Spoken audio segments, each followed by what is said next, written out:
Look, seriously, the Indiana Fever's got a major problem right now. Coach Anderson, another good follow. Stephanie White last night on substitutions per the broadcast. The Fever, a team that switches the most defensively in the league, and so That's not just a random fan venting after a tough loss. That's Farkas Cast, one of the most visible Caitlin Clark supporters in the entire WNBA fanbase. Someone who's been posting about every game, defending every play, breaking down every highlight for an entire year. And she just said she's done watching. Not frustrated, not disappointed, done. Walking away with the schedule completely freed up. When your most dedicated supporters start publicly throwing in the towel in January, you don't have a basketball problem, you have a crisis. And what happened in Portland on that Tuesday night wasn't just a blowout loss. It was the moment the bottom fell out. Fact that, well, we got an expansion team now that has got a better record than the Indiana Fever, and there's been full unadulterated crash outs going on everywhere, as there should be after last night. We've got a couple of snippets of audio and video from last night's game that came out, things that Stephanie White had said prior to the broadcast and her substitutions. A lot of people pointing out, by the way, that they're trying to shit on Caitlin. Let's establish what we're dealing with here. The Indiana Fever, a franchise that rode Caitlin Clark's rookie season to record-breaking ratings and sold-out arenas, just got demolished by an expansion team. The Golden State Valkyries have a better record than Indiana. An expansion team that didn't exist 6 months ago is outperforming the franchise with the biggest star in women's basketball. And while the loss was ugly, what happened after the game turned this into something much bigger. Because the reactions weren't just about one bad performance. They were about a pattern that's been building since the day Stephanie White replaced Christie Sides as head coach. A pattern that has the fan base convinced their coach doesn't actually want to use their best player. Stephanie White on Raven Johnson. Listen to this. White told us coming off her season best last game that she's playing with more aggression. She's not afraid to get into the paint, to play physical, and to score the basketball. And I think what I liked most about what Steph White said when Raven Johnson's in the game, that the pace of the team picks up, that Raven Johnson is so fast with the basketball, they feel like they almost play faster with her as the one. Listen to that carefully. Stephanie White told the broadcast team on camera that the Fever play faster when Raven Johnson is running point instead of Caitlin Clark, the reigning Rookie of the Year who averaged 19 points and 9 assists. The player who dragged this franchise from irrelevance to must-watch television. And the head coach just said the team runs better without her handling the ball. Now, Raven Johnson has shown real promise. She's a solid defender with good instincts. But she couldn't score in Portland, went scoreless in her 10 minutes, and got pulled after failing to stop the same defensive breakdowns that White was blaming on Clark. The substitution pattern made no sense from a basketball perspective. But it makes perfect sense if you believe what fans have been saying for weeks. Stephanie White thinks this team is better without Caitlin Clark dominating the offense. On substitutions per the broadcast. The Fever, a team that switches the most defensively in the league, and so they want to switch 1 through 5, which means that players like Meg Gustafson may get guarded by a guard. That's why we've seen her twice at and ones in the paint, taking advantage of that mismatch. What world do you live in that you should have a guard playing a 5 or a 4? Occasionally, that might accidentally happen, but come on. And there it is, White explaining why she's playing Caitlin Clark at the 4 or 5 position occasionally. A guard, playing power forward. In what world does that make tactical sense? You don't accidentally have a 6-foot guard defending in the post. That's a deliberate choice. And when you combine that with reducing her ball handling responsibilities and publicly praising how the offense flows better without her running it, you start to see a coaching philosophy that fundamentally misunderstands what made this team successful. Here's what makes this particularly damning. The Fever started last season 1-9 under Christie Sides, absolute disaster. Then something changed. Sides gave Caitlin Clark complete freedom to run the offense however she wanted. And after the Olympic break, Indiana went on an absolute tear, playing some of the most exciting basketball in the league and securing a playoff spot. The team's success was directly tied to unleashing Clark, not constraining her. Go subscribe here on YouTube. Christie Sides versus Stephanie White. Quote, they woke an animal. Does anybody remember Christie Sides saying that? Christie Sides was fully aware of what she had in Caitlin Clark. By the way, people forget that Fever team, her rookie year, started out 1-9. After that, Christie Sides had the Fever on a rampage. And after the Olympic break, holy hell. Ben Daniels' theory here is fascinating, and honestly, it explains a lot. The idea that Christie Sides knew she was getting fired, heard the rumors that Stephanie White was coming back to Indiana, and decided to just say screw it and hand Caitlin the keys to the offense. That she ignored whatever limitations management wanted and let her superstar play like a superstar. And that decision to let Clark run wild in the second half of 2024 is exactly why Sides got fired. Think about that implication. If Ben's right, then the front office didn't fire Christie Sides because she was failing. They fired her because she was succeeding in the wrong way. She was winning games by empowering Caitlin Clark instead of implementing whatever system the organization actually wanted. That's not a coaching change. That's a philosophical rejection of the style of basketball that made the Fever relevant again. Christie Sides posting this as the Fever are losing to the Portland Fire is hilarious. It's funny. Christie Sides playing golf. Hard to beat days like this. God bless you, Christie Sides. Literally trolling the Indiana Fever. And Christie Sides knows exactly what she did. That golf photo posted while the Fever were getting destroyed in Portland wasn't an accident. Hard to beat days like this, with a sunset and a golf course while her former team is imploding on national television. That's not subtle. That's a former coach watching the franchise struggle without her and barely containing her satisfaction. She's essentially saying, you wanted Stephanie White instead of me, how's that working out for you? The trolling is beautiful in its simplicity. No lengthy statement, no detailed analysis. Just a peaceful golf photo that says everything it needs to say. And Fever fans noticed immediately, because they're watching Stephanie White implement a system that minimizes their star player while Christie Sides is out here living her best life, vindicated by every loss. This guy has worked for the Sporting News. I mean, you name it. Whitlock has done. I mean, he has been on the Jim Rome show, hosting that show when Jim Rome was out. A real bona fide, some of y'all journalists out there that claim to be journalists, y'all can take some notes. Because he's not pulling no punches. And the GM for a major WNBA franchise, the one with the biggest spotlight on it, has blocked Jason Whitlock. Your league's a joke. Now we get to the part that should terrify the Indiana Fever front office.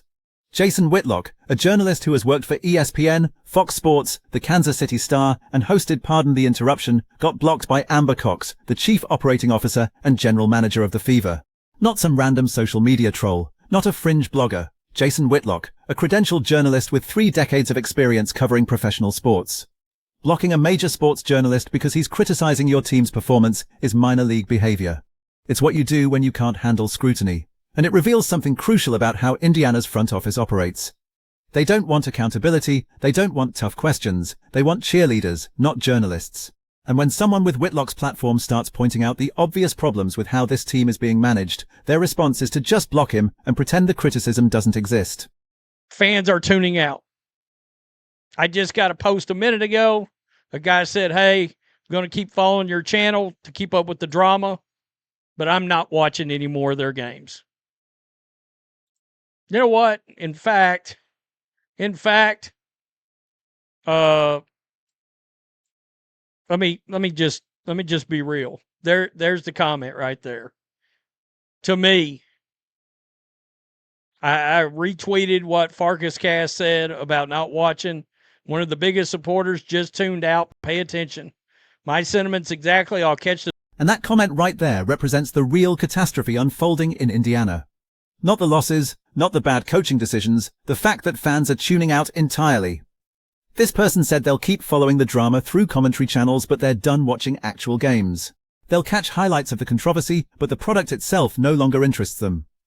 That's a death spiral for a professional sports franchise. You can survive losses, you can survive bad seasons, you cannot survive your core fanbase actively choosing to disengage. And when you look at social media, this isn't isolated. Fever fans are posting variations of this same message everywhere. They're exhausted, they're frustrated, and increasingly they're just walking away. Here's what makes this situation so much worse than a typical struggling team. The Indiana Fever aren't failing because they lack talent. They're not losing because they're rebuilding. They have Caitlin Clark, the most marketable player in women's basketball, someone who single-handedly changed the conversation around the WNBA and brought millions of new viewers to the league. They have Kelsey Mitchell, an established scorer. They have pieces that should absolutely compete for a playoff spot. But instead of building around their generational talent, they hired a coach who seems fundamentally opposed to the style of play that made that talent successful. Stephanie White comes from a more traditional basketball philosophy. Structured offense, defined roles, team-first mentality that prioritizes system over individual brilliance. And there's nothing inherently wrong with that approach. It works for plenty of teams. But when your best player is someone who thrives in chaos, who makes magic happen in transition, who needs the ball in her hands to be effective, you don't bring in a coach who wants to limit those opportunities. The disconnect is staggering. White keeps talking about playing faster, but then she takes the ball out of Caitlin's hands and gives it to Raven Johnson. She talks about defensive accountability, but then she plays Clark at the 4 where she's completely out of position. She talks about team basketball, but the team's record is worse than an expansion franchise. None of it makes sense unless you accept the premise that Stephanie White genuinely believes the Fever will be better in the long run by reducing Caitlin Clark's role. And maybe she's right. Maybe in 2 years, after Clark has adjusted to a more limited role, after the supporting cast has developed, after the system is fully implemented, maybe Indiana becomes a more balanced and sustainable team. But you know what won't exist in 2 years? The fan base. Because they're leaving right now. They're not interested in waiting for some theoretical future success. They watched Caitlin Clark dominate college basketball for 4 years. They watched her drag the Fever to relevance as a rookie. And now they're watching a coach systematically dismantle everything that made that success possible, and they're done. The Jason Whitlock blocking incident crystallizes the entire problem. When criticism emerges, when tough questions get asked, when journalists start pointing out the obvious disconnect between the team's talent and its results, the front office's response is to shut down the conversation. Block the critics, pretend everything is fine. And that approach might work if you're winning. You can be thin-skinned and dismissive when you're hoisting championship banners, but when you're losing to expansion teams and your fan base is publicly quitting on you, blocking journalists just makes you look incompetent and defensive. Amber Cox blocking Jason Whitlock sends a message to every sports journalist covering the WNBA. Criticize the Fever and face consequences. Maybe not official consequences, but access will dry up. Interviews will become harder to get. Sources will stop talking. And for a beat reporter, that's a professional disaster. So the blocking isn't just petty, it's strategic. It's an attempt to control the narrative by making criticism professionally costly. But here's what Cox and the Fever front office don't understand. That strategy worked in the old WNBA, when the league was small and access was everything. It doesn't work when millions of fans are watching on social media, forming their own opinions and sharing their own critiques. You can block Jason Whitlock. You can't block Farkascast and 10,000 other fans posting the same criticisms on Twitter. The narrative isn't controlled by beat reporters anymore. It's controlled by the audience, and the audience is furious. Christie Sides posting that golf photo while the Fever imploded wasn't just petty revenge. It was a reminder of what the organization gave up. Sides wasn't a perfect coach. She made plenty of mistakes. But she understood something fundamental that Stephanie White apparently doesn't. Caitlin Clark is the franchise. Everything else is secondary. Your offensive system, your defensive schemes, your rotation preferences, all of it has to be built around maximizing what she does best. And Sides figured that out halfway through last season, gave Clark complete freedom, and the team took off. White is trying to do the opposite. She's trying to fit Clark into her system instead of building her system around Clark. And the results are predictable. The team looks disjointed. Clark looks frustrated. The supporting cast looks confused. And fans who fell in love with the chaotic, high-scoring highlight reel basketball of late last season are watching a slow, methodical, unsuccessful offense that doesn't play to anyone's strengths. The comparison to the expansion team makes this even more embarrassing. Golden State came into this season with no expectations. They're building from scratch. They're supposed to struggle while they figure out rotations and chemistry, and they have a better record than Indiana. That's not a fluke. That's a fundamental organizational failure. The Valkyries are exceeding expectations because they're playing free, aggressive basketball with nothing to lose. The Fever are underperforming because they're playing tight, constrained basketball while trying to implement a system that doesn't fit their personnel. So what happens now? The realistic options aren't great. Stephanie White isn't getting fired 10 games into her first season. that would be admitting the hire was a mistake, and organizations don't move that fast. So Indiana is stuck with this approach for at least the rest of this season, probably longer. Which means more losses, more frustrated fans, more players looking uncomfortable in a system that doesn't suit them, more national media coverage focusing on the dysfunction instead of the talent. The best-case scenario is that White adjusts. She recognizes that her preferred system isn't working with this roster and makes significant changes. She gives Caitlin Clark back the ball-handling responsibilities. She stops playing her out of position. She lets the offense run through their best player instead of trying to distribute touches equally. But that requires admitting her initial approach was wrong. And coaches, especially coaches with strong philosophical beliefs about how basketball should be played, don't usually make those admissions quickly. The worst-case scenario is that this drags on all season. White keeps insisting the system will work if everyone just commits to it. Clark keeps looking increasingly frustrated. Fans keep tuning out. And by the time the organization finally admits they have a problem, the damage is irreversible. The fan base is gone. The momentum from last season is completely squandered.